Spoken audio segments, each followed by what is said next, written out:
दोस्रो trade organisation, जसले ट्रेडको विषयवस्तु मात्रै हेर्छ, अरू विषयवस्तुसँग उसलाई मतलबै छैन है। अन्तर्राष्ट्रिय व्यापारलाई के कसरी व्यवस्थित गर्ने भन्ने कुरा मात्रै हेर्छ।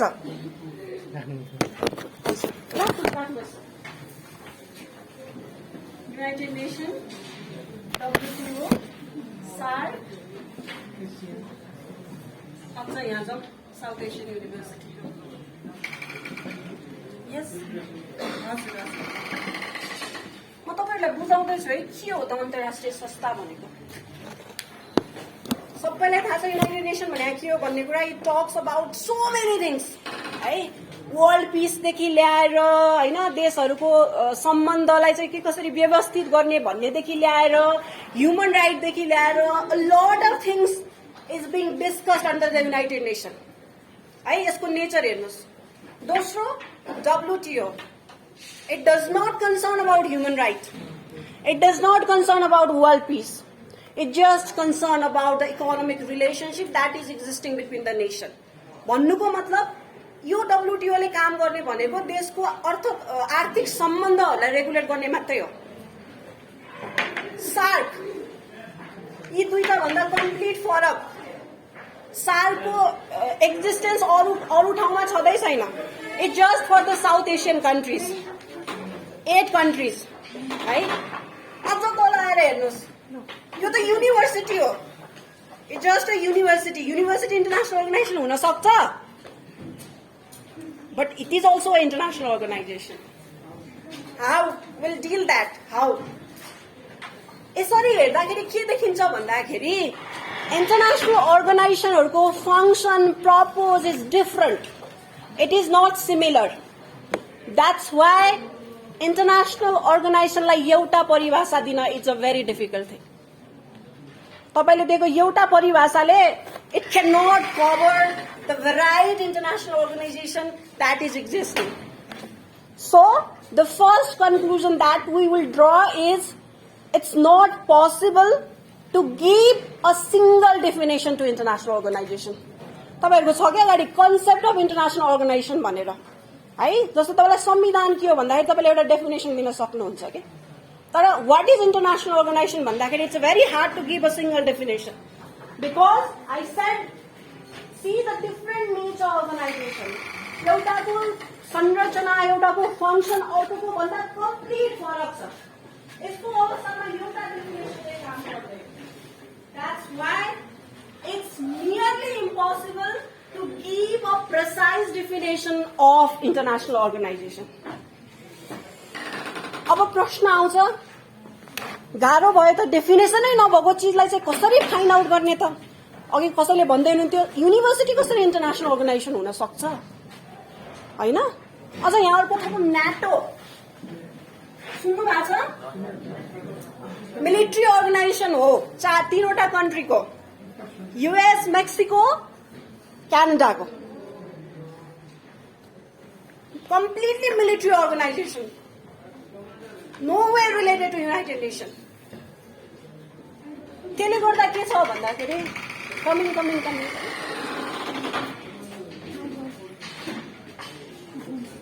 अब समस्या के हुन्छ भन्दाखेरि डिफाइन गर्न गाह्रो छ, तर डिफाइन नगरेर पनि हामीसँग विकल्प चाहिँ छैन के आधारमा चाहिँ यो संस्था चाहिँ इन्टरनेसनल अर्गनाइजेसन हो भन्ने, के आधारमा चाहिँ इन्टरनेसनल अर्गनाइजेसन होइन भन्ने त है। अझ डिफिकल्ट गराउँछु म तपाईहरुलाई।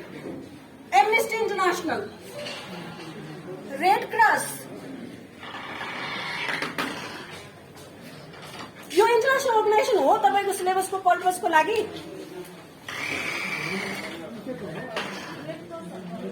रेड क्रस हो? तपाईको जुन इन्टरनेसनल इन्स्टिट्युसन भन्ने सब्जेक्ट छ त्यो भित्र यसको स्टडी पर्छ कि पर्दैन? पर्दैन, तर यसका स्टडीहरू पर्छ। Now there comes a question कि what makes international organisation different from this organisation है। अघि भने डेफिनेसन त छैन। अब डेफिनेसन छैन भने कसरी फरक छुटाउने त यसको र यसको? What is the parameters that? हजुर, नो यसलाई भन्छ INGO, international non governmental organization. यहाँ हेरौँ है, INGO NGOs, IGOs. IGOs जो हो यो चाहिँ तपाईको सिलेबसमा राखिएको कुरा हो के, तर यो र यो चाहिँ होइन. इंटर गभर्मेन्टल अर्गनाइजेसन है, एकदम नाममा क्लियर हुनु है, कन्फ्युजन नहुनु. It's very confusing one. INGO, NGO, IGO है. NGO and INGO does not falls under your syllabus. It's only IGO that falls under your syllabus. र अब प्रश्न के आउँछ भन्दाखेरि अघि भने जस्तो डेफिनेसन दिन गाह्रो छ. डेफिनेसन भइदिएको भए त ल डेफिनेसनको आधारमा तपाईले छुट्याउनु हुन्थ्यो. यो चाहिँ इन्टरनेसनल अर्गनाइजेसन हो, यो चाहिँ के हो INGO हो, यो चाहिँ NGO हो भनेर छुट्याउनु हुन्थ्यो. तर डेफिनेसनै छैन, कसरी छुट्याउने भन्ने कुरा चाहिँ प्रब्लम हो के है. के को आधारमा चाहिँ रेड क्रस INGO हो भन्ने र के को आधारमा चाहिँ WTO IGO हो भन्ने त भन्ने इज अ ह्युज प्रब्लम है. त्यही भएर जेनरली यो कुनै इन्टरनेसनल लमा लेखिएको कुरा होइन, तर एकाडेमिसियनहरूले 3टा फिचर आइडेन्टिफाई गर्नु भएको छ कि. तपाईले बुक्सहरु हेर्नुभयो भने there will mainly be 3 features.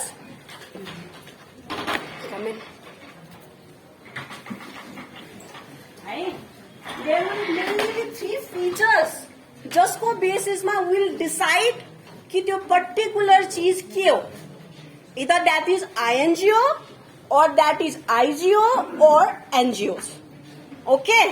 So we'll deal with the parameters. 3 necessary conditions that an international institution has to follow to be an international institution.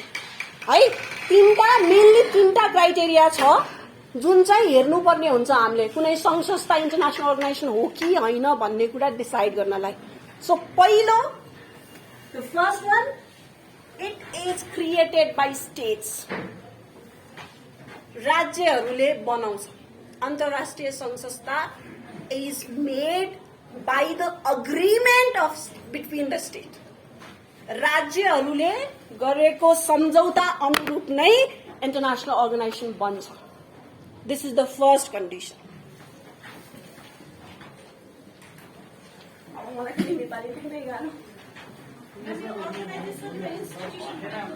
No, it's same. International organization, institution है, त्यो त्यसको एकदम debate छ. Let's not go into that. Terminology तपाईको सिलेबसमा जे छ will follow that. तर तपाईलाई इन्स्टिट्युसन भनेर आयो भने पनि तपाईले बुझ्ने के भन्दाखेरि this is asking the same one. ठिक हजुर.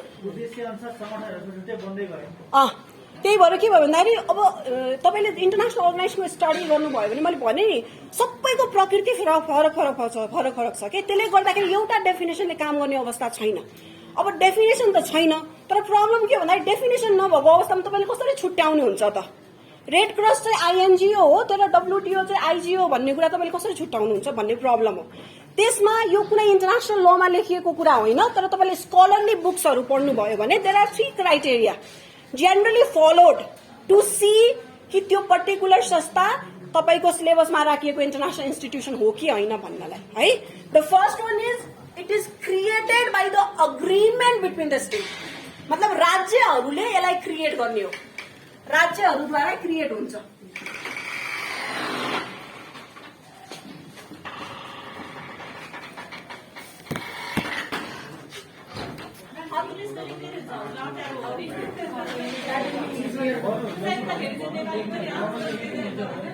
Created by states, based on international law.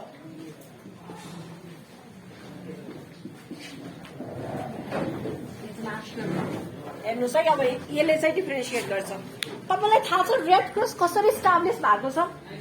Henry Dunant ले जुन रेड क्रस इस्टाब्लिश गर्यो, do you know how that has been established? International law. अब आज कसरी रेड क्रस इस्टाब्लिश भएको छ? Red Cross is not established under international law. It is established under the Switzerland municipal law. बुझ्नुभयो? स्विजरल्यान्डको जस्तो हाम्रो देवाली संहिता छ नि, हाम्रो कम्पनी एक्ट छ नि, स्विजरल्यान्डको नेशनल लॉ अन्तर्गत यो के रेड क्रस इस्टाब्लिश भएको. That's why it does not fit into the international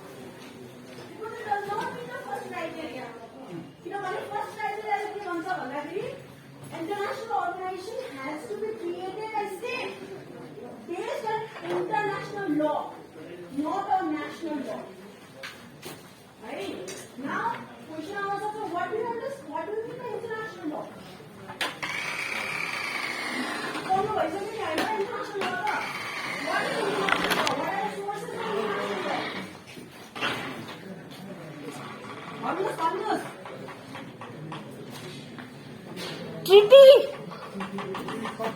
Treaty, customary international law, those are the international law. भन्नुको मतलब के भन्दाखेरि स्टेटले ट्रिटी मार्फत चाहिँ इस्टाब्लिस गर्नु पर्दो रहेछ इन्टरनेसनल अर्गनाइजेसनलाई. कुनै डोमेस्टिक ल अन्तर्गत इस्टाब्लिस भएको छ भने that will just be a INGO और NGO. That will not be a international organisation. बुझ्नुभयो फर्स्ट क्राइटेरिया?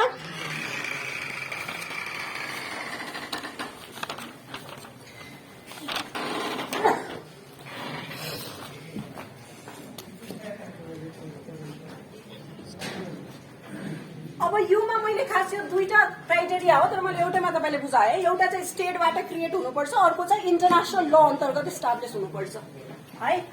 यसलाई दुईटा राख्दा हुन्छ. बुझ्नुभयो है? यसले गर्दाखेरि के हो भन्दाखेरि तपाईले एमनेस्टी इन्टरनेसनल, रेड क्रसहरूलाई चाहिँ यहाँ चाहिँ राख्न सक्नु हुँदैन है. साउथ एसियन युनिभर्सिटी किन पर्छ त यहाँ भन्दाखेरि हुन त it is a university. University is generally not considered as international organization. तर यो युनिभर्सिटी कसरी इस्टाब्लिस भएको छ भन्ने कुरा तपाईले हेर्नुहुन्छ भने this is the process that has been followed. इन्डियामा अवस्थित छ तर it does not function under the Indian law. It function based on the treaty that has been signed by 8 South Asian states. That's why South Asian University falls under the category of international organization. It's not a national organization.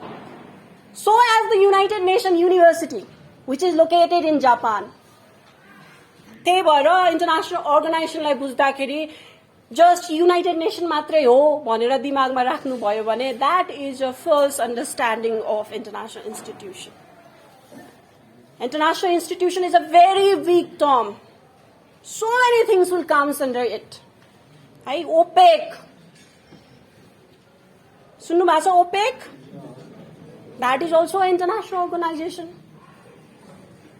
त्यही भएर it's very hard to define international institution. Let's go to the third. Company ल कतिलाई थाहा छ? Company र company सञ्चालन गर्ने व्यक्तिहरूको के अरे लिगल स्टेटस सेम हुन्छ कि फरक फरक हुन्छ? Same applies here as well. Same principle हो कम्पनी ल को. जब कुनै इन्टरनेसनल अर्गनाइजेसन इस्टाब्लिस्ड हुन्छ हुन त त्यो कसले गरेको स्टेटहरूले है. तर त्यो इन्टरनेसनल अर्गनाइजेसन स्टार्ट भइसकेपछि त्यसले गर्ने काम कारबाहीहरू चाहिँ it's independent from the act of state है. जस्तो युनाइटेड नेसनले कुनै काम गर्छ भने वी क्यान नट से कि Nepal has done that, though Nepal may also be participating in that act है. नेपाल पनि त्यो कार्य गर्नमा सहभागी हुन सक्छ. तर युनाइटेड नेसनबाट गरियो भने it's only the United Nations that will be responsible. The state that has formed the United Nations will not be responsible. त्यही भएर भन्नुको मतलब के हो भन्दाखेरि legal personality of international organization is different from the legal personality of the state that has established it. बुझ्नुभयो? Analogy draw गर्ने हो भने just imagine the company law. Company लमा के हुन्छ भन्दाखेरि एकचोटि कम्पनी स्टाब्लिस भइसक्यो भने हुन त व्यक्तिहरूले स्टाब्लिस गरे पनि कम्पनीको एक्जिस्टेन्स फरक हुन्छ. Same applies to international organization as well. त्यही भएर हुन त इन्टरनेसनल युनाइटेड नेसन भने अमूर्त चिज हो नि त. काम गर्ने त त्यहाँ स्टेटले नै हो गर्ने होइन त. तर स्टेटले गरेको कामले हामीले कहिले पनि ल यो त अमेरिकाले गर्यो यो त नेपालले गर्यो भनेर भन्दैनौँ. Will say that has been done by United Nations, so United Nations will be responsible. State will not be responsible. बुझ्नुभयो? This is the third features of international organization. And based on this three feature, we separate whether the particular entity is an international institution or an NGO or an INGO. बुझ्नुभयो? तपाईले एक्जाममा आयो भने what is international institution भन्यो भने you have to write this 3 point है, नबिर्सेर. त्यहाँ नाना थरीको गफ लेखेर काम छैन. You have to be very precise. These are the 3 parameters based on which we decide whether particular entity is an international organization or not. यो थर्ड पोइन्ट क्लियर भयो कि भएन भन्नु त? लेख्दिने? सरी.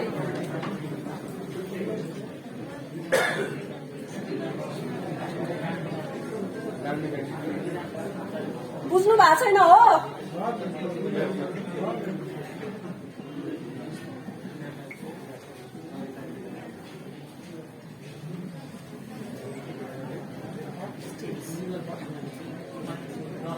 यसको एउटा मुद्दै छ कि अन्तर्राष्ट्रिय अदालतमा. आई बी भेरी सर्ट है. यो मुद्दा एउटा अन्तर्राष्ट्रिय अदालतमा मुद्दै भएको छ. आइसिजे भन्छ, तपाईँको सिलेबसमा पनि छ है. के भयो भन्दा हजुर के भयो भन्दाखेरि युनाइटेड हल्ला नगरिदिनुहोस् न भने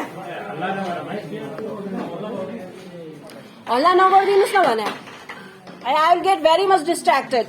अनि म दिन सक्दैन, म डिस्ट्र्याक्ट भयो भने. यसको एउटा मुद्दा छ है जसलाई रिपारेसन केस भन्छ है. लेख्न सक्नुहुन्छ. Because this is how you will get a marks. Otherwise त फेल हो.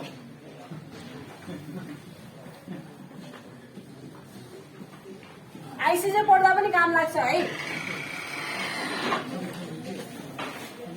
यो केसमा चाहिँ यो हुनुपर्छ भनेर अन्तर्राष्ट्रिय अदालतले नै भनेको है. यो केसमा यो थर्ड क्राइटेरिया हुनुपर्छ भनेर अदालतले आइसिजेले नै भनेको अवस्था. यो मुद्दामा के भएको थियो भन्दा एकदमै सर्ट रूपमा भन्नु पर्दाखेरि युनाइटेड नेसनको इम्प्लोइ थियो.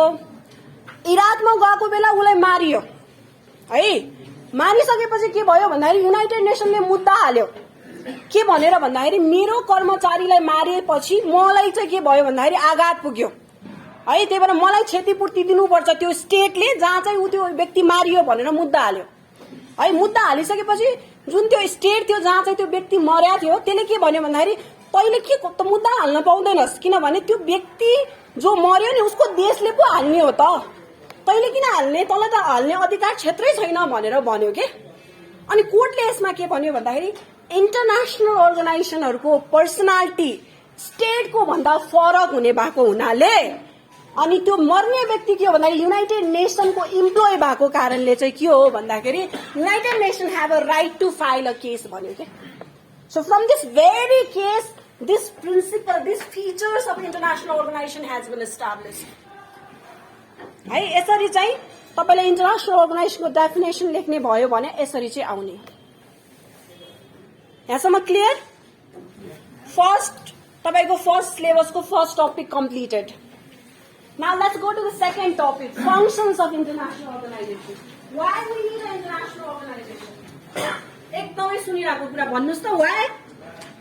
एकदमै कमन सेन्स लगाए पनि तपाईँले आन्सर गर्न सक्नुहुन्छ. अन्तर्राष्ट्रिय संघ संस्था किन चाहिन्छ?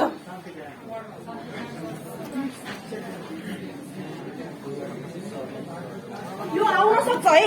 एलएलबीलाई चाहिँ यो क्वेसन आउन सक्छ कि why we need an international organization? What is the functions of international organization भनेर आउन सक्छ.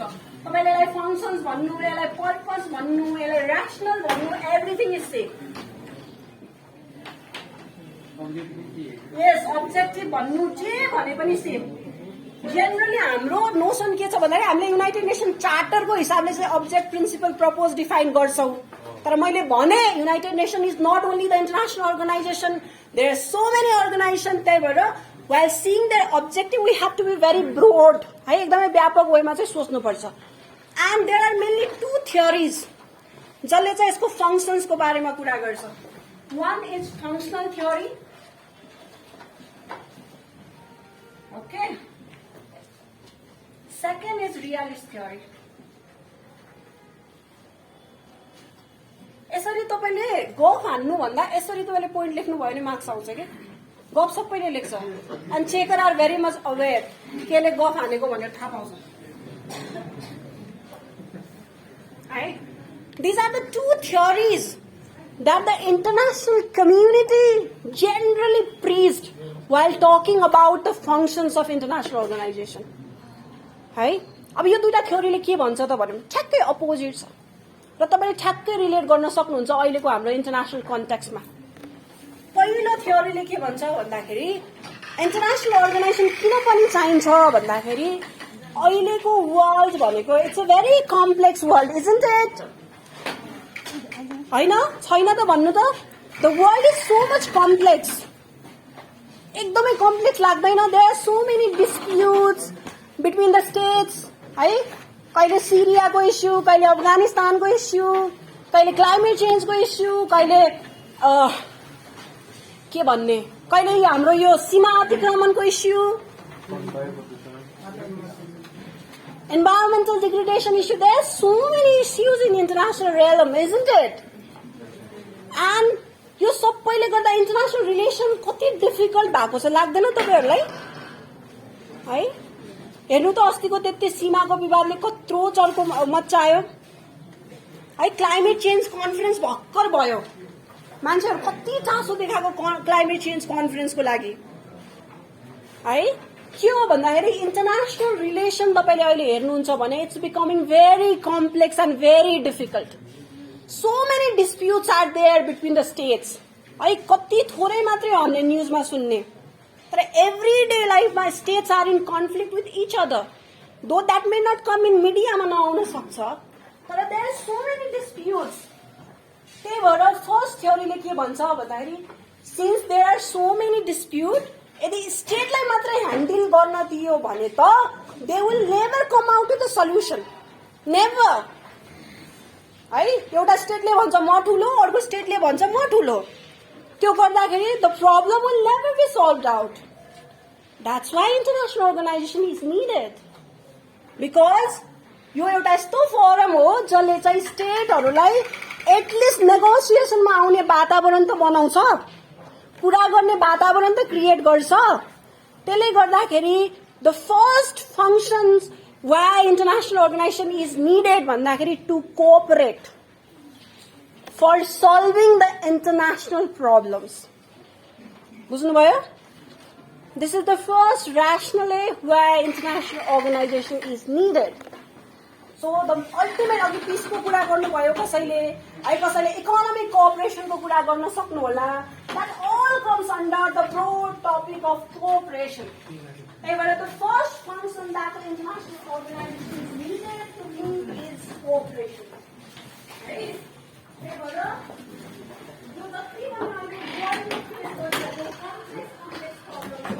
त्यो सबैलाई सल्युसन्स गर्नको लागि कोअपरेसन जरुरी हुन्छ र त्यो कोअपरेसन इन्टरनेसनल अर्गनाइजेसनले प्रोभाइड गर्ने भन्नाले we need a international organisation भनेर भन्छ पहिलो थ्योरीले, which is called functional theory है। कति राम्रो कुरा गर्यो है, कति हाइपोथेटिकल, कति आइडियलिस्टिक कुरा गर्यो। यो फलो भइरहेछ? के लाग्छ तपाईहरुलाई? स्टेटहरु कोअपरेट गर्छन् रे इन्टरनेसनल प्रब्लम सल्भ गर्नलाई? Do you think it is a reality? यदि त्यत्रो कोअपरेट गर्ने भए डोनाल्ड ट्रम्पको पालोमा किन क्लाइमेट चेन्ज कन्भेन्सन विथड्र गरेको अमेरिकाले? सिरियामा किन अट्याक गरिरहेको छ बेला बेलामा अमेरिकाले? There is a United Nation should take care. Exactly. त्यही भएर यो थ्योरीले यो कुरा मान्दैन। तैले के भन्छ भन्दाखेरि तैले जति ठुलो हाइपोथेटिकल एकदमै आइडियलिस्टिक कुरा गरे पनि अल्टिमेटली इन्टरनेसनल अर्गनाइजेसन भने केही होइन। International organisation are something that a state create to serve their interest, त्यति हो भन्छ। मान्नुहुन्छ? And that is what exactly we developing country follow होइन। आज युनाइटेड नेसन किन क्रिटिसाइज भएको छ भन्दाखेरि this is exactly what we are saying कि खालि शक्तिशाली राष्ट्रको मात्रै के गर्यो इन्ट्रेस्ट पूरा गर्छ युनाइटेड नेसनले भन्छौँ हामीले। And that theory is a realist theory. त्यही भएर यसको फंक्शन्सको बारेमा there are two different view. Functional theory talk very idealistic thing, जसले राम्रो कुरा है इन्टरनेसनल अर्गनाइजेसनले एकदम कोअपरेसन प्रमोट गर्छ, इन्टरनेसनल पिस मेन्टेन गर्छ, एकदमै त्यही भएर एकदमै सभ्य समाज क्रिएट गर्नको लागि वी निड भन्छ भने realist theory is talking about realism. You know, this is a realism, isn't it? नाम में clear छ realist, which talks about realism. And the present international realism के हो भन्दाखेरि this is what we are talking about. Ultimately, you see United Nations, you see WTO, what they are doing. They are just serving the purpose of major power, isn't it? America le decision लिउन नचाह्यो भने Security Council is completely dysfunctional. हैन? WTO को बारेमा कतिको थाहा छ? WTO is completely dysfunctional अहिलेको कन्टेक्स्टमा. Because there is no appellate body. And किन appellate body छैन? Because US is not participating. So this is the present day realities. So it's up to you which view you want to preach on your copy. In law, there is nothing right and wrong. It's up to you. तपाईहरुले जसरी पनि लेख्न सक्नुहुन्छ एक्जाममा. है both भ्यूलाई राख्यो भने that is more good. है यस्तो छ, यस्तो हो, तर यस्तो हुँदा हुँदै पनि यो क्रिटिसिजम हो भनेर यो दुईटै कुरालाई तपाईले फंक्शन्स प्रपोजमा लेख्नु भयो भने that will be better.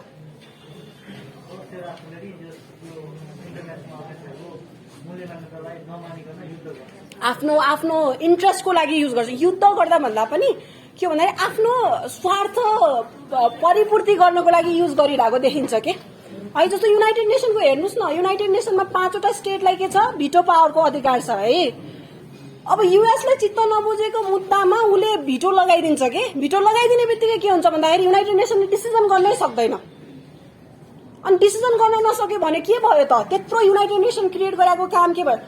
धेरै टाढा नजाम. लेट्स सी टु सार्क के भइरहेछ. 2016 बाट it's completely dysfunctional, isn't it? र किन भइरहेछ? Just 2 state, India and Pakistan. If it is so idealistic like this theory is preaching, then why SAARC is not functioning?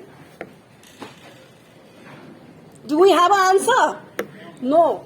That's why both theories seems to be very much relevant in present time. बुझ्नु भयो? Second topic completed.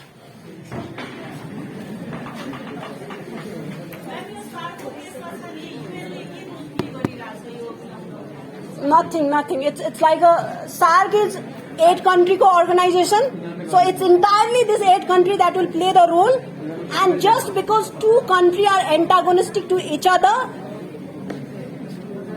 तपाईहरु बोल्नुस् है त, म त चुप रहेर बस्छु. धेरै बुझ्या जस्तो छ.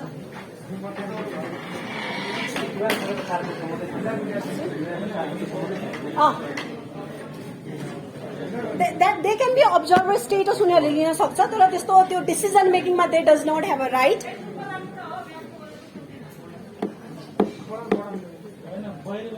मैले त पास गरेर आइसके, तपाईहरुकै लागि हो.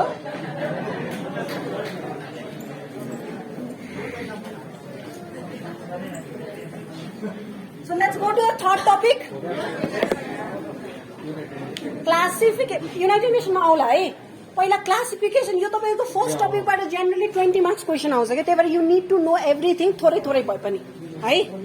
जनरली तपाईहरुलाई 20 मार्क्समा आउने क्वेशन भने फर्स्ट टपिक हुन्छ है. र यो इन्टरनेशनल अर्गनाइजेसनमा तपाईहरुको मेजर टपिक नै यही हो कि. र तपाईहरु सिन्स एलएलबी को स्टुडेन्ट भए हुनाले तपाईहरुलाई योबाट धेरै क्वेशन च्यापिन सक्छ है. बीएलएलबी भइदिएको भए सायद योबाट नच्यापिन सकिन्थ्यो क्वेशन है. अब because question maker also knows नि त हैन, तर पास त गराउनु पर्यो नि त. त्यही भएर टर्न चाहिँ दिएको हैन है. This is the reality.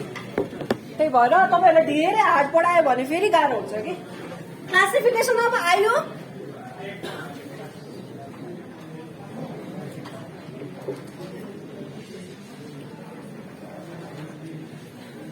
यो मैले जुन पढाएँ नि तपाईहरुलाई function, you will not find in book written by Nepali author है. मैले यो अहिले भन्दैछु. तपाईले म्याडमले के पढाइ भन्ने नसोच्नु होला, तर तपाईले मैले पढाएको कुरा कुनै पनि नेपाली अथरको बुकमा पाउनु हुँदैन. You can go for international author, you will find those things, तर नेपाली अथरकोमा तपाईले पाउनु हुँदैन.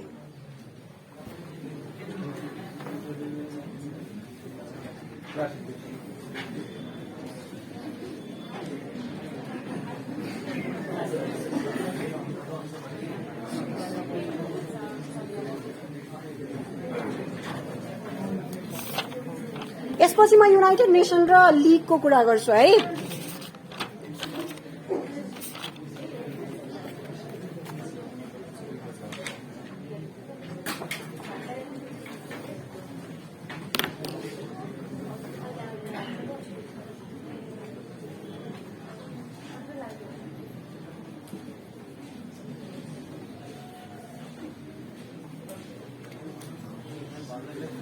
Economic on the basis of function क्याटेगोराइजेसनमा के छ भन्दाखेरि डिफ्रेन्ट आधार मानेर चाहिँ इन्टरनेसनल अर्गनाइजेसनहरूले विभिन्न भागमा विभाजन गरेका छ है, एउटै आधारमा विभाजन गरिएको छैन।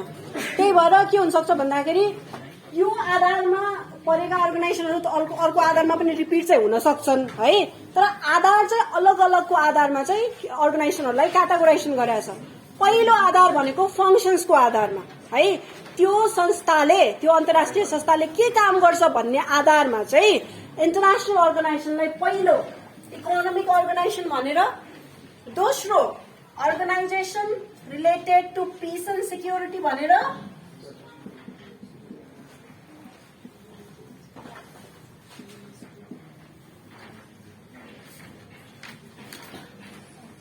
है अर्को organization related to military activities भनेर,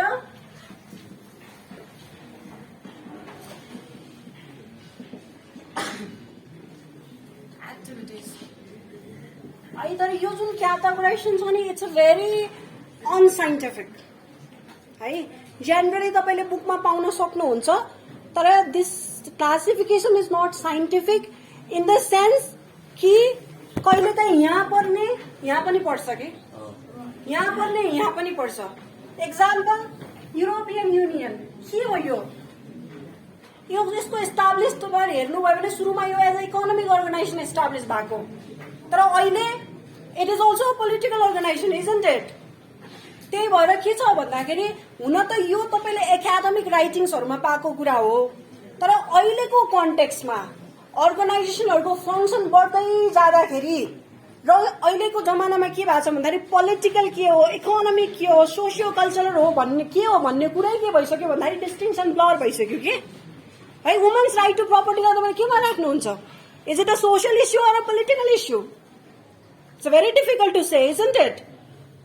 त्यही भएर के छ भन्दाखेरि यो क्याटेगोराइजेसनहरुको क्रिटिसिजम चाहिँ छ है, तर तपाईले बुकमा यो तपाईले यसरी फाइन्ड आउट गर्न सक्नुहुन्छ है।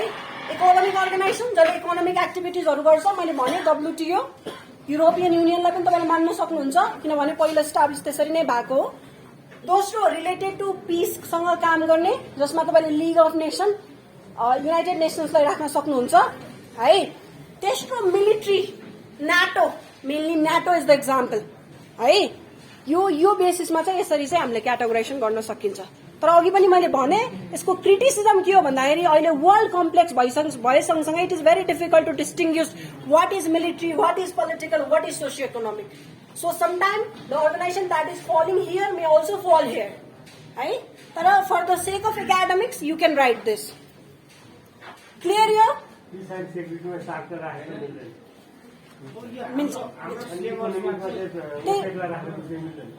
ओपेक त इकोनोमिकै हो है। तर अब तपाईलाई थाहा छ वर्ल्डको पोलिटिक्स त झन् कत्रो छ वर्ल्डमा। त्यही भएर दिस इज अ क्रिटिसिजम कि it's very difficult to maintain the status quo of this classification. अर्कोमा जाऊ, on the basis of membership.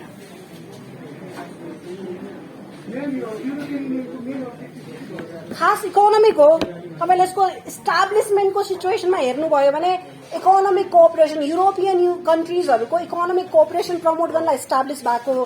तर अहिले जुन वेमा युरोपियन युनियनले पावर एक्सरसाइज गरिरहेछ नि, it's a very massive one. Now it's not only economic, it is encroaching every sphere of European life है, on the basis of membership.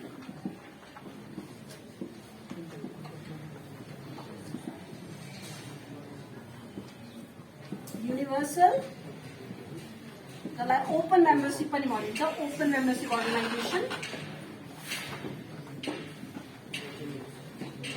Regional पनि भन्न सक्नुहुन्छ, क्लोज पनि भन्न सक्नुहुन्छ। ल उदाहरण दिनुस् त, तपाईहरुले यो देखि सुनिरहेको कुरा। सार के हो? बन्द, यस। सार कम्स हियर, यस। माथि के हो? आसियान, यस। माथिको भन्नुहोस् के हो? युनाइटेड नेसन, सबैभन्दा त युनाइटेड नेसन। होइन यस्तो त्यसको तपाईँले चार्टर हेर्नुभयो भने यो भन्दा मेम्बरसिप नबढाउन सक्ने यो रिजन भन्दा जस्तो अमेरिकाले चाह्यो भने it can not be in that sense because that geographical restriction तपाईँले चार्टर पढ्नुहोस् राम्रोसँग पछि त्यो एड भइसकेपछि now it's a closed other country can not enter है बिकज जियोग्राफिकल प्रोक्सिमिटी छैन अरू कन्ट्रीको अर्को चाहिँ के हो भन्दाखेरि मेनली त जियोग्राफिकल रेस्ट्रिक्सनै हो है किनभने सार्क भनेपछि यो क्षेत्र मात्रै हो नि त अमेरिकालाई राखिदियो भने the name of SAARC is invalid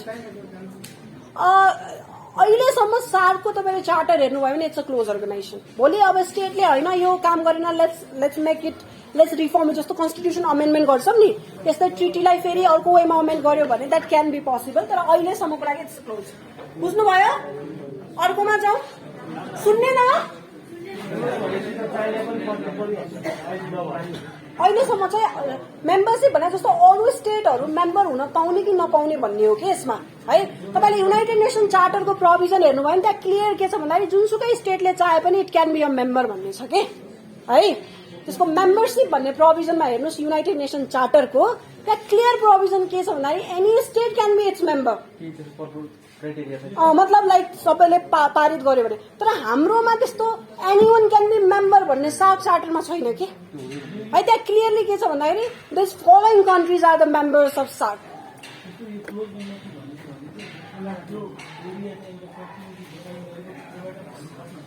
हजुर एक्ज्याक्टली त्यस्तै हो अनि यो रेस्ट्रिक्सन चाहिँ के हो भन्दाखेरि जियोग्राफीको हिसाबबाट मात्र पनि आउँदैन पर्पसको हिसाबले पनि जस्तो ओपेकमा can non oil exporting country can be member no है त्यही भएर पर्पस र जियोग्राफिकल प्रोक्सिमिटीको हिसाबले चाहिँ यो क्लोज इन्डेड हुन्छ जेनरली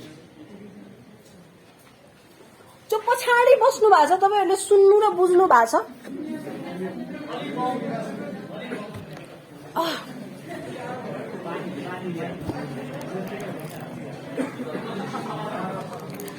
यो भन्दा त ठुलो आवाज हुन्छ जस्तो लाग्दैन मलाई मान्छेहरूको है यो लेखेको चाहिँ तपाईँहरू डेफिनेटली देख्नु भएको छैन त्यो मैले बुझिसकेँ मेम्बरसिपको आधारमा इन्टरनेसनल अर्गनाइजेसनमा को मेम्बर हुने भन्ने आधारमा there are two types of international organisation पहिलो युनिभर्सल इन्टरनेसनल अर्गनाइजेसन जसलाई ओपन इन्डेड अर्गनाइजेसन पनि भनिन्छ यसको आशय के भन्दाखेरि जुनसुकै state can be a member of this international organisation for example United Nation है second is regional or close ended international organisation जसमा चाहिँ सीमित स्टेट मात्रै मेम्बर हुन सक्छ सबै हुन पाउँदैन for example SAARC only 8 state can be its member other state can not be its member है यसरी हेर्दाखेरि यो रेस्ट्रिक्सन जियोग्राफीको आधारमा लगाइएको छ सार्कमा तर ओपेकको तपाईँले हेर्नुभयो भने त्यहाँ जियोग्राफीको आधारमा रेस्ट्रिक्सन छैन त्यहाँ चाहिँ पर्पसको आधारमा रेस्ट्रिक्सन छ only oil exporting country can be its member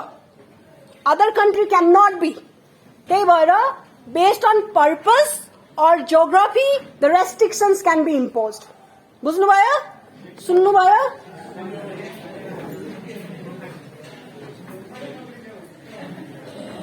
अब अर्को जाउँ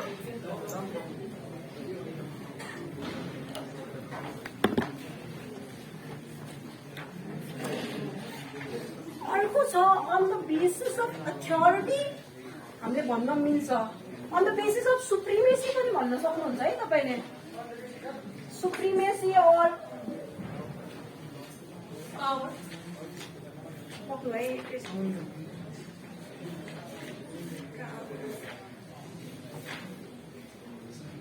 टाइम कति भयो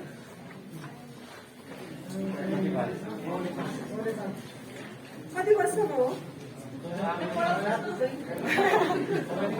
on the basis of supremacy you can say सर्वोच्चताको आधारमा है यसलाई let's divided into two intergovernmental organization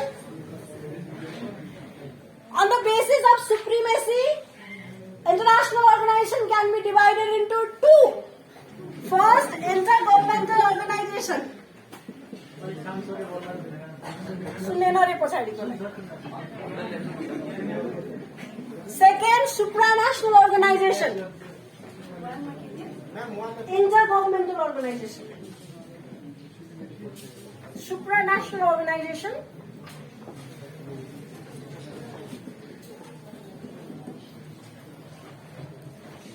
United Nations के हो? किन हो supranational?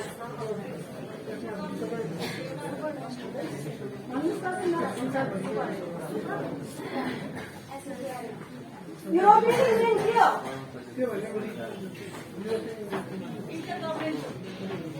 त्यो जियोग्राफिकलको आधारमा तपाईले भनेको ठिक हो। यदि जियोग्राफीको आधारमा हामीले डिभाइड गर्छौं भने दैट इज रिजनल।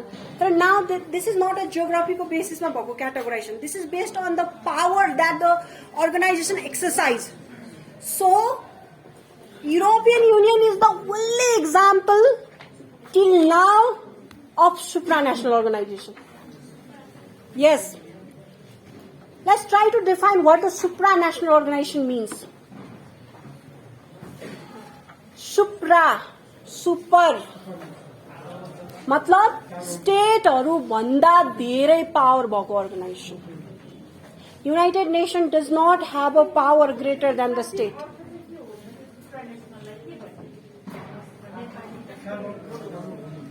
मलाई पनि त्यो आएन के भन्छ कसैले पढ्नु भएको छ जनरली सुप्रानेशनलै भन्छ है सर्वोच्चता भएको संस्था भन्नु नि सक्नु तर जनरली मलाई त्यसको नेपाली थाहा भएन कसैले हेल्प गर्न सक्नुहुन्छ exactly Lama this is a very technical thing त्यही भएर त्यो विल ट्राई टु फाइन्ड है हेर्नुस् है त्यो के हो त्यसको मिनिङ के हो भन्दाखेरि राष्ट्रहरु भन्दा माथि शक्ति एक्सरसाइज गर्न सक्ने संस्थालाई सुप्रानेशनल भन्छ। युरोपियन युनियनको चार्टर जसले युरोपियन युनियनलाई एस्टाब्लिश गरेको छ त्यसले सर्टेन म्याटर्समा के भन्छ भन्दाखेरि state should follow the law of European Union भन्छ। That means state does not have a right to make a law in contrary to the law of European Union है बाजिएको हदसम्म it's the European Union supremacy that will prevail है र European युनियनलाई के पनि right छ भन्दाखेरि स्टेटलाई तैले यस्तो गर उस्तो गर भन्ने राइट छ तर युनाइटेड नेसनलाई छैन। प्र्याक्टिकली तपाईले भन्न सक्नुहुन्छ every states are following the law of United Nation तर if you see the article 2(1) of United Nations Charter and Article 2(7) of UN Charter त्यहाँ के छ भन्दाखेरि United Nations doesn't have a right to intervene in the matter that is domestic to state. त्यसले के देखाउँछ भन्दाखेरि it is ultimately the state that is superior. It's not the United Nations. So, intergovernmental organizations are those organizations which protect and ensure the supremacy of state. In contrary, supranational organizations are those organizations which exercise supremacy over state. Hi, UN Charter is very much clear. Article 2(1) ले के भन्छ every state is sovereign. Article 2(7) ले के भन्छ United Nations doesn't have a right to intervene in the matter that is domestic to states. This clearly shows the status of United Nations is not superior to states. But in the Charter of European Union Treaty, you will find a different provision. Certain matter तोकिएकै छ जसमा clearly के भन्छ भन्दाखेरि it's the supremacy of the European Union that will prevail. So based on that, this is the classification.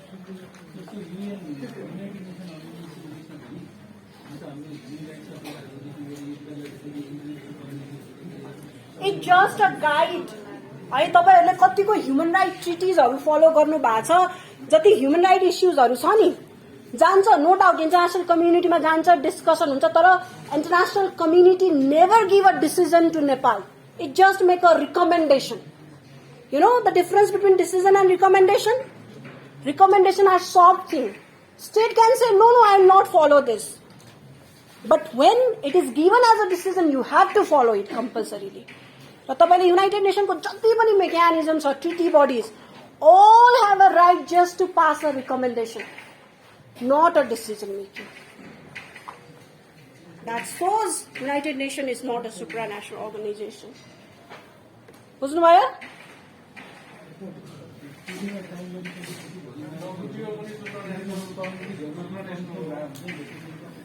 अझ अर्को एउटा के छ भन्दाखेरि तपाईले यो चाहे WTO को ट्रिटीमा हेर्नुहोस् चाहे युनाइटेड नेसनको त्यहाँ एउटा प्रोभिजन छ कि decisions generally will be made on त्यो उसमा त झन् WTO मा कन्सेन्ससमा बेस्ड भएर डिसिजन गर्ने भन्छ। त्यसले के इन्स्योर गरे हो भन्दाखेरि सबै स्टेटको सुप्रिमेसी इन्स्योर गरे हो के। त्यसले गर्दा त आज WTO डिस्फङ्क्सन भएको त अपिलेट बडी जुन एउटा मुद्दा हेर्ने निकाय हो नि WTO को त्यहाँ जज अपोइन्ट हुन सकेन। किन अपोइन्ट हुन सकेन भन्दाखेरि त्यहाँ प्रोभिजन के छ भन्दाखेरि सबै स्टेटको कन्सेन्सस हुनुपर्छ त्यो अपोइन्टमेन्टमा भन्छ। US is not consenting, that's why entire mechanism has fallen out. यस्तो प्रोभिजनहरूले के देखाउँछ भन्दाखेरि practically you may be saying कि this organisation are regulating the country affairs, you can say that practically. तर when it comes to the text of law, when it comes to the interpretation of the text of the law, there is no supremacy of this organization. It's only European Union that is supranational as of now. Bhavishya I don't know, other organization can be, but it's only European Union that is supranational. Apart from all other international organizations are intergovernmental organizations. बुझ्नुभयो? Third topic finished.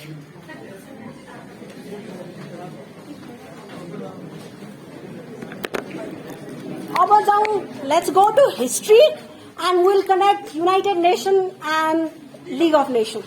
And then my class will finish. है? यति है? Okay.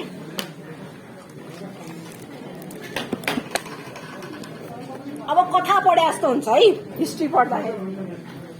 कथा त हो हैन र? Yes, that is a history.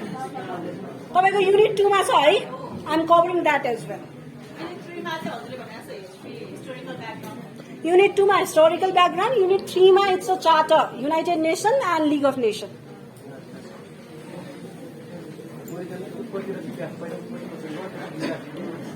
यो तपाईहरुको जुन छ नि सिलेबस कोसँग छ?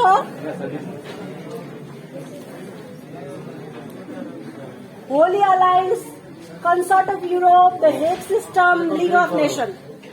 I will not go in details of all this. It's not possible. Right? I'll just be highlighting a major incidents.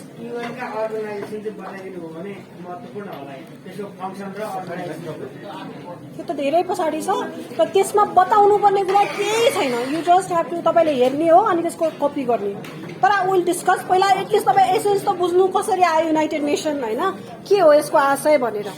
ल ल ल हल्ला नगरौँ। Let's go to the history. कहाँ पुग्ने होला?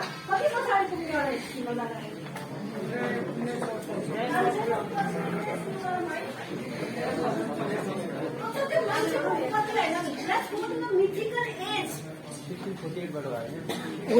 तर त्यहाँ पनि नजाउँ कि अझै पुरानो स्टेजमा जाउँ है। हाम्रो हिन्दू धर्म ग्रन्थहरूको कुरामा जाउँ। पुरानो पुरानो महाभारत यस्तो यस्तो हेर्नुहुन्छ आउँछ नि टिभीमा। त्यहाँ तपाईँले इनभोइसहरू सेन्ड गरेको देख्नुहुन्छ? इनभोइस भन्नुको मतलब त्यो दूतहरू, एक्ज्याक्टली दूतहरू जसले सूचना यतादेखि उता गर्ने। That was the early sporadic form of the emergence of international organization.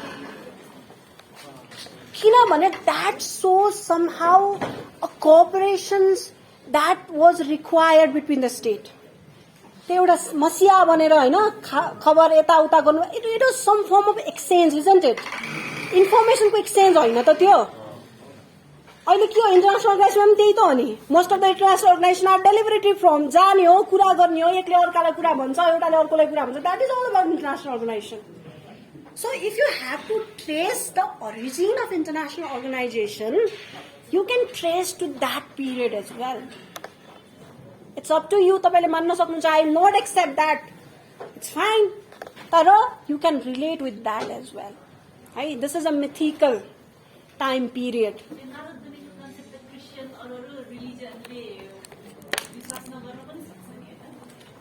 Even हरेक रिलिजन है, यो त हाम्रो हिन्दू स्क्रिप्चरको कुरा भयो, तपाईँ चाहे क्रिस्चियनिटी चाहे Jainism, you will see this kind of incidents everywhere. Especially Europe is all about Christianity, isn't it? यो होली सीहरू छ नि तपाईँलाई, this is all about a kind of exchange क्या. That was not a conference है, it was यस्तै exchange, आदान प्रदान, इन्भोइस सेन्ड गर्ने, द्याट वाज अल अबाउट है. त्यही भएर फर्म फरक हुनसक्छ तर कन्सेप्ट चाहिँ थियो, चाहे जुनसुकै रिलिजन है. That was the early history. Now let's come to यो ग्रिक रोमन पिरियडहरूमा है. पहिला पहिला के थियो भन्दाखेरि यसरी चेन्ज चाहिँ भएको छ क्या. यसको तपाईँले ओरिजिन हेर्नुभयो भने जस्तो international organisation is mainly about negotiation है. It's a negotiating platform. अब यो नेगोसिएटिङ प्लेटफर्म कसरी हुने गर्थे भन्दाखेरि तपाईँले अर्ली हिस्ट्रीहरू हेर्नुहुन्छ भने it was only in the times of war. यस्तो नेगोसिएसनहरू बस वारलाई खतम गर्नलाई मात्रै युज गरिन्थ्यो है. अनि तपाईँ हामी सबैलाई थाहा छ युरोपको हिस्ट्री चाहे एसियन कन्ट्रीको history, every country has went to a war like situation, isn't it? सबैको. र जेनरली त्यति बेला के हुन्थ्यो भन्दाखेरि अब वार सकाउने बेला मात्रै के हुन्थ्यो भन्दाखेरि यस्तो इन्भोइसहरू एक्सचेन्ज गर्ने है, नेगोसिएसन टेबलमा बस्ने कुराहरू हुन्थ्यो. त्यही भएर early negotiation was very sporadic, very irregular, very occasional थियो, भेरी ओकेजनल है. त्यही यही अर्ली हिस्ट्री अन्तर्गत आएको हो तपाईँको त्यो होली सी के छ नि है. इट वाज लाइक अ 3-4वटा स्टेटले फर्म गरेको कोलिसन जस्तो, जो चाहिँ यस्तै स्टेटहरूको वार भएको कुराहरूलाई सुल्टाउनलाई चाहिँ युज गरिन्थ्यो है. त्यही भएर म त्यसमा गइनँ डिटेलमा है. 4वटा 5वटा स्टेट भन्दा धेरै स्टेट नभएको फोरमहरू हो तिनीहरू. That was a early history है. मेडिएबल पिरियडमा तपाईँले पनि यो इक्जाममा आयो भने सबै लेखेर पनि साध्य हुँदैन है. त्यही भएर यस्तै छोटो छोटो टुङ्गाइदिने अर्ली हिस्ट्री, मिडिएबल हिस्ट्री. तपाईँले फोकस गर्ने भनेको लिगदेखि मात्रै हो. त्यही भएर मैले पनि यहाँ धेरै फोकस गरेन है. इक्जाममा तपाईँलाई हिस्ट्री आयो भने you will have a limited time, you can not write everything. त्यही भएर यो अगाडिका कुराहरूलाई सकेसम्म छोटो बनाउने, एकदमै स्किप गर्ने. अनि पछाडि हामी मोडर्न पिरियडमा आइसकेपछि मात्रै will go on detail. And then there comes a medieval period. अझ यसलाई जुरिस्प्रुडेन्स भाषामा भन्नु पर्दाखेरि मिडिएबलको साथसाथै रेनेसेन्स पिरियड है. जुरिस्प्रुडेन्समा पढ्नु भएको थियो नेचुरल ल स्कुलमा, त्यही पिरियड हो. त्यसमा के भयो भन्दाखेरि Europe was in a heavy war. 30 states of the Europe were in war. 30 states, and all those states were a powerful state of that time for 30 years. And finally they decide to stop the war in 1648 through the conclusion of treaty known as Treaty of Westphalia. बुझ्नुभयो? मेडिएबल एजलाई युरोपको हिस्ट्रीमा dark age पनि भनिन्छ. It's because of that war है. And finally to end that war this treaty was negotiated. And in order to negotiate this treaty, there was a Congress. And Congress means it's just a conference. It's not a Nepali Congress. It's a conference. Conference is also called as Congress. So they held a Congress. They held a conference. Now see how the dimension is shifting. पहिला individual व्यक्ति exchange गरिन्थ्यो as an invoice.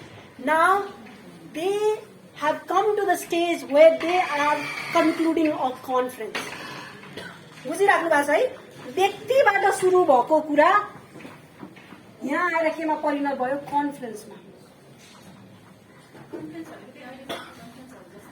It was like that. है. It was like that. And see the number as well.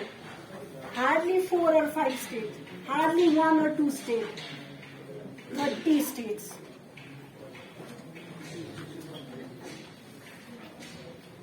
बुझ्नु भइरहेछ नि है. मैले के भन्न खोजिरहेको छु बुझिराख्नु भएको छ नि. Treaty of Westphalia. Treaty of Westphalia 1648.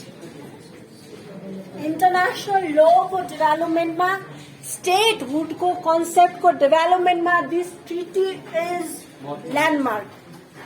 You cannot escape this treaty. International law पढेछु भन्ने ट्रिटी अफ वेस्टफेलिया भन्ने के हो भन्ने कुरा नथा पाउने भने इट्स अ सेमफुल म्याटर. 48 1648 है. यसपछि के भयो भन्दाखेरि यो जब यो ट्रिटी भयो नि वार इन्ड गर्यो. That was a good thing. साथसाथै यहाँ अरू कुराहरू पनि छलफल भयो के. स्टेट भनेर के हो, स्टेटहुड हुनलाई के चाहिन्छ, कसरी चाहिँ स्टेटहरूले आफ्नो त्यो फर्मल रिलेसनसिपलाई मोर फर्मलाइज गरे, ती कुराहरू पनि डिस्कसन भयो. See the content also changed. पहिला वारको बारेमा मात्रै कुरा गरिन्थ्यो. Now the scope of discussion has also been expanded. यसपछि भयो 1815 मा Vienna Congress. That was a huge conference. 1815 मा. अब हेर्नुस् टाइम पिरियड पनि हेर्नुस् है. अर्ली हिस्ट्री भनेको 13-14 सेन्चुरीसम्म हार्डली इन्टरस्टेट रिलेसनसिपमा एक दुईवटा इन्भोइस एक्सचेन्ज. 1648 1850 नट अ धेरै वर्षको ग्याप थिएन, तर two big conference were held. 1815 देखि massive रूपमा so many commissions were formed. युरोपको water related dispute, transportation related disputes, Rhine commissions देखि ल्याएर so many commissions were formed to negotiate those disputes in between the time period of 1850 to 1899. Now this negotiation has been expanded. Occasionally कहिले कसो हुने कुरा, now that becomes frequent. And a significant landmark incidents भयो 1899 मा again. के भयो 1899 मा? Hague Conference. Very right, Hague Conference. A very landmark one.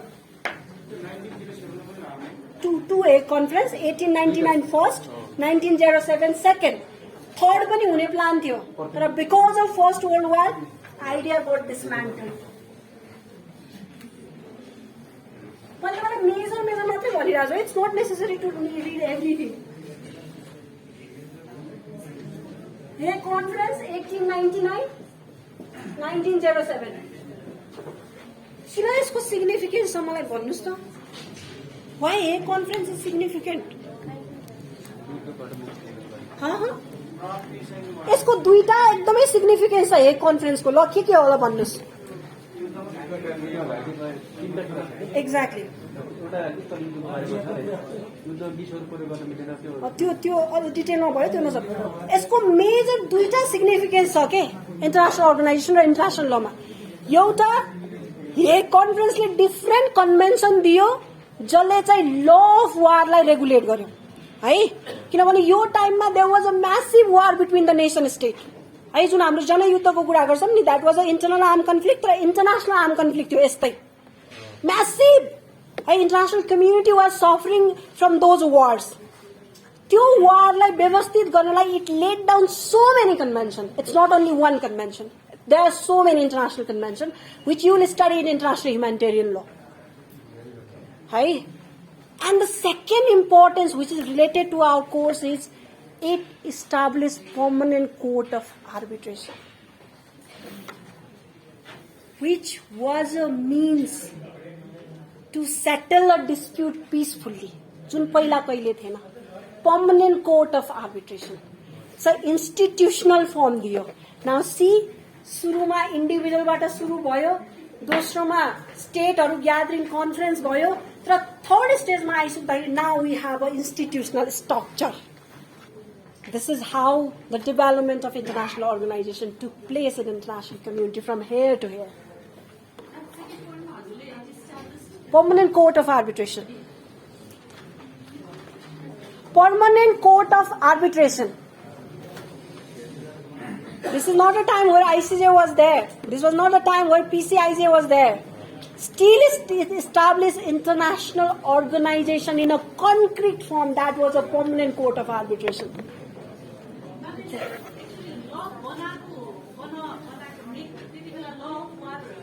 Adapt गरेको कन्भेन्सन्स हुन चाहिँ यो कन्फरेन्समा स्टेट्सहरू नै थिए एडप्ट स्टेटले गरेको तर यो कन्फरेन्समा एडप्ट भएको so many convention related to international humanitarian ल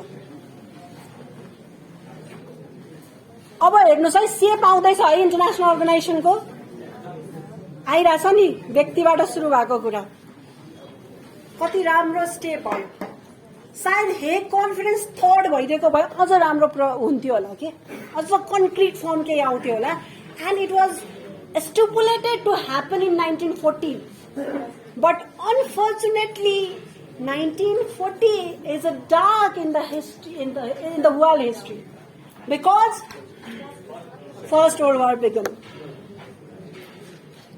and it continued for 1914 to 1980 no negotiation took place between the state the idea of peace collapsed entire international community suffered because of that war.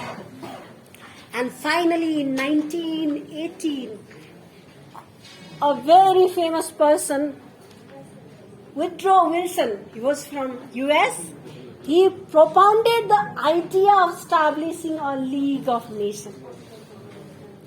बुझ्नुभयो किनभने world was suffering from crisis त्यसलाई रोक्नलाई there was a need of certain institution so the very famous person Woodrow Wilson of US proposed to establish League of Nations and finally in 1919 we got our first international organization that we understand in the modern sense and that was in the form of League of Nations. So League of Nations modern history international organization को हामीले अघि जति पनि स्ट्रक्चर्सहरुको कुरा गर्यो तीनटा क्राइटेरियाको कुरा गर्यो त्यो सबै फुलफिल गरेर एउटा कम्प्रिहेन्सिभ इन्टरनेशनल इन्स्टिट्युसन चाहिँ वर्ल्डले 1919 मा मात्रै आएर पायो तर त्यसको roots it started from early history of human and even you can find that in a mythical ages as well. Woodrow Wilson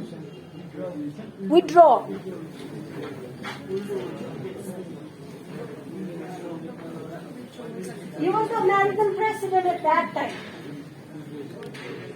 है अब लीग अफ नेशन को मेन पर्पस भनेको यो अरु अर्गनाइजेसनहरु भन्दा फरक किन थियो भन्दाखेरि त्यसका दुई तीनटा रिजन छ यो भन्दा अगाडिका जति पनि अर्गनाइजेसन तपाईले देख्नुहुन्छ नि जस्तो अघि मैले कमिशन्सहरुको कुरा गरेथे राइन कमिशन्स अनि अर्को डिफरेंट कमिशन्सहरु एस्टाब्लिश भएको छ त्यो सबै चाहिँ सेक्टोरल थियो के मतलब एउटा इस्युमा मात्रै कुरा गर्थ्यो कि वाटर कोअपरेसनमा कुरा गर्थ्यो कि ट्रान्सपोर्टेसन कोअपरेसनमा कुरा गर्थ्यो तर in contrary League was the first institution which talk about the world peace so its objective was broad है this makes League different from other बुझ्नुभयो second so many state comes under a common platform to cooperate है त्यो भन्दा अगाडि के थियो भन्दाखेरि एउटा रिजन फोकस मात्रै थियो है युरोप मात्रै या नर्थ अमेरिका मात्रै फोकस थियो तर League of nation was like there was no geographical restriction as such है it brought so many countries under a common platform so this is also the unique feature that the league possesses है बुझ्नुभयो त्यही भएर लीगलाई significant मानिन्छ तर league fail भयो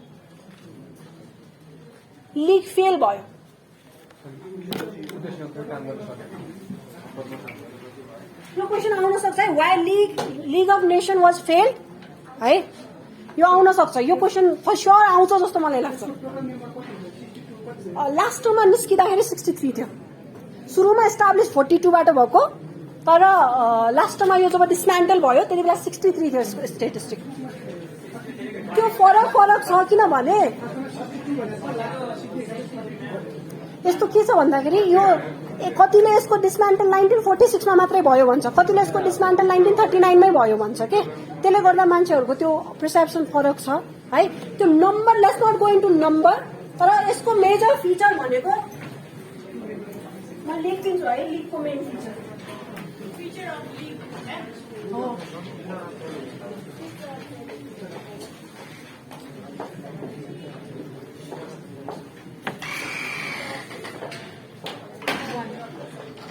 comprehensive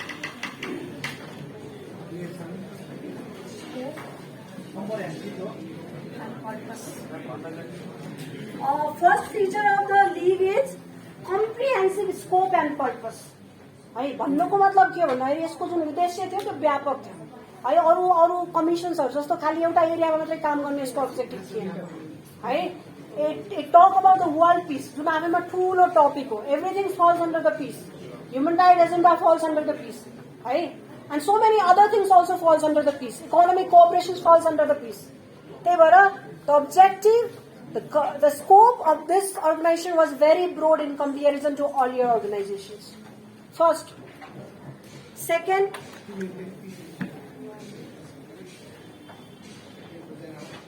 कुन बुझ्नु भएन? अक्षर बुझ्नु भएन? comprehensive scope and purpose.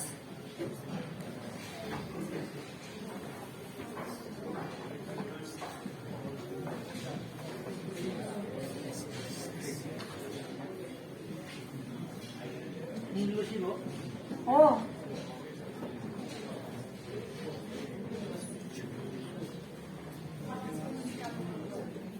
Universal and inclusive, no restrictions in terms of geography for nation state.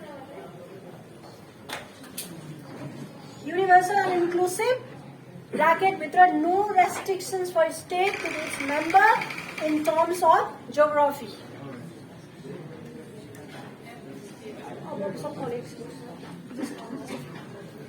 यसको मेजर फिचर चाहिँ यो अर्को, यसले के हदसम्म इक्वालिटी पनि, मतलब no distinction between develop and developing countries, you can say that, between develop and developing countries, no distinction in terms of power, we can say that.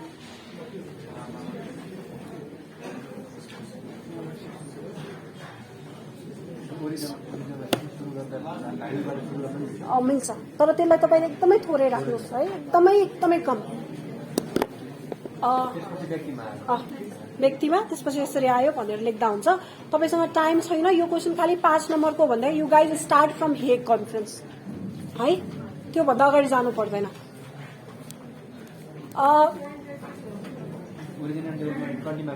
आयो सबै आयो भने लेख्नु परिहाल्यो.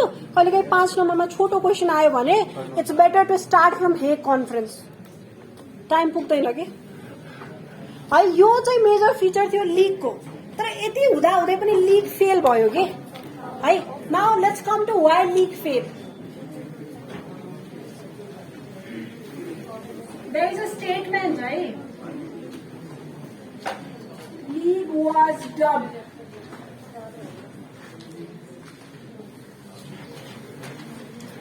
League was dumb. Dumb, D-U-M.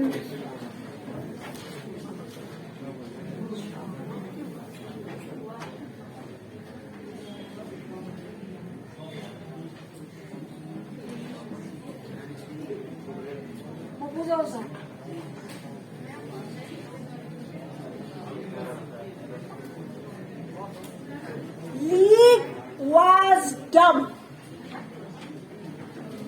And why league was dumb? Dumb मतलब कान नसुन्नु हो के, literal meaning. League fail भयो नि त, that's why there is a English connotation जसले के भन्छ भन्दा league was dumb.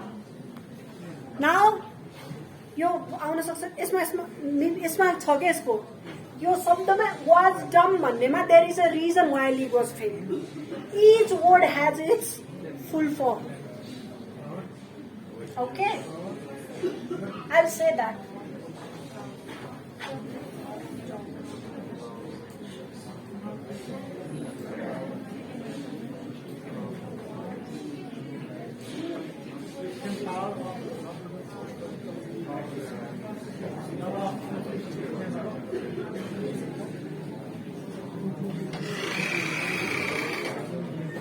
म भन्छु भन्छु मलाई नदिनु अनि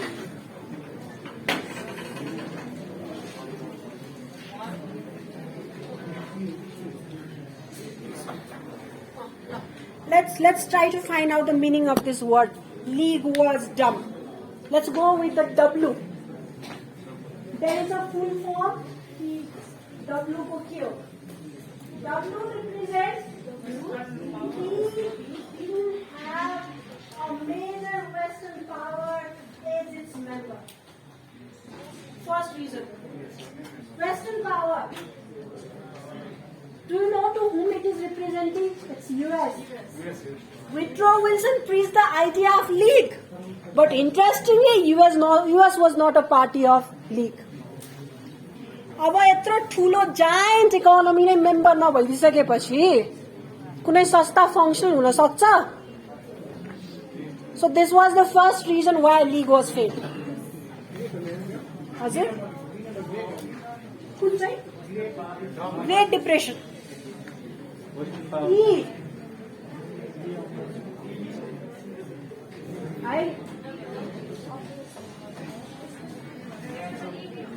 इनइफेक्टिभ थियो है, हुन त यो रिलेटेड छ। इनइफेक्टिभ इन द सेन्स लिगले कुनै डिसिजन गर्यो, स्याङ्सन लगायो, तर त्यसको इम्प्लिमेन्टेसन गर्ने बडी नै थिएन है। So many decisions were taken by League, तर implement when it came to implementation there was no body to implement those decision. So League was failed. एसबाट स्याङ्सनको कुरा है, अघि मैले भने नि दुईटा रिलेटेड। स्याङ्सन इम्प्लिमेन्टेसन नभएको कारण इनइफेक्टिभ भयो। यस, जुन लिगले गरेका डिसिजन्सहरू। डी मतलब स्याङ्सनलाई इम्प्लिमेन्टेसन गर्न सक्यो, त्यो मतलब रिलेटेड छ के यो फेरि के हो भन्दाखेरि यो हार्ड एन्ड फास्ट रुल होइन कि, यो स्कलरहरूको राइटिङमा उनीहरूको इन्टरप्रिटेसन हो। त्यही भएर मैले चाहिँ यो इन्ट्रेस्टिङ लागेर लेखेको मात्रै, यही फलो गर्नुपर्छ भन्ने छैन। तपाईँहरूले एज अ पोइन्ट मात्रै बनाउन पनि सक्नुहुन्छ है। D Great depression.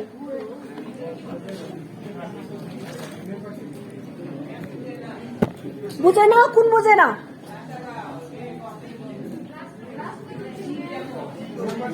Big bullies, B I G big bullies. म त्यहाँ आएको छैन के, आउँछु त्यहाँ। डीमा आएको छु। डीमा Great Depression was the reason. Depression थाहा छ है? In 1930 world face a great depression. त्यो डिप्रेसनले गर्दा के भयो भन्दाखेरि स्टेटहरूसँग पैसा भएन लिगलाई फन्ड गर्नलाई। त्यसले गर्दा फन्डिङै नभएपछि कसरी संस्था चल्ने?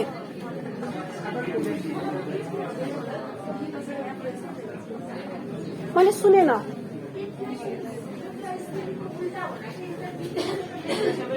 ग्रेट डिप्रेसन हो। स्पेलिङ भन्नुभयो, स्पेलिङ चेक गर्नु न है, तपाईँले साथै चेक गर्नु। एसेन्स बुझ्नुभयो है? This was also the reason why league was failed.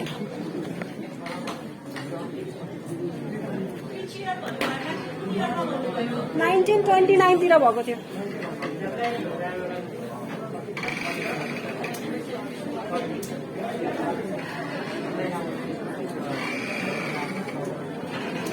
मैले नि बिर्सेँ है, सरी, युको मैले नि बिर्सेँ, केही छैन। एम मेम्बरसिप एकदमै फ्लक्चुएटिङ है। तपाईले लिगको हिस्ट्री हेर्नुभयो भने घरि एउटा स्टेटले विथड्र गर्ने, फेरि जोइन गर्ने, फेरि विथड्र गर्ने, फेरि जोइन गर्ने। थियो मेम्बरसिप विथड्र गर्न सक्छ भन्ने प्रावधान थियो लिगको चार्टरमा। त्यसले गर्दा के भयो भन्दाखेरि म्याक्सिमम स्टेटले विथड्र गर्यो के पछिल्लो चरणमा। And Russia also pulled out. Russia, US जस्तो स्टेटले पुल्ड आउट गरेपछि अर्गनाइजेसन सस्टेन हुन सक्छ? That was the reason why league was failed.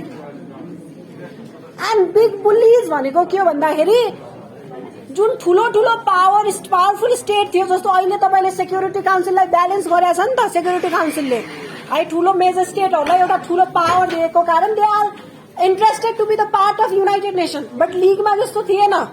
त्यही भएर त्यो बिग बुल्लिजहरूले के सोच्यो भन्दाखेरि हाम्रो स्टेटस उनीहरूको जस्तै छ, why to be the member of this organization भन्यो। That's why they were reluctant to be the member of this organization. And since most of the big bullies are outside the scope of the league was failed. So this was the major reason why league was failed. बुझ्नुभयो? League fail भयो, फेरि World War भयो, and finally we got the United Nations that we are having today. So this is the entire history of international organization. United nation त पहिल्यैदेखि थिएन, तर अरू स्टेटहरू थियो, रसियाहरू थियो, तर लेटर दे पुल्ड आउट है, उनीहरूले छोड्यो त्यो, किनभने सो दिस इज हाउ यसपछि युनाइटेड नेसन पछि पनि so many international organization established है, बुझिराख्नु भएको छ नि, यतिमा स्टप भएको चाहिँ होइन वर्ल्ड हिस्ट्री, तर this is considered to be the major significant landmark point that you should know while writing the paper of this. I think I should end it here. Okay.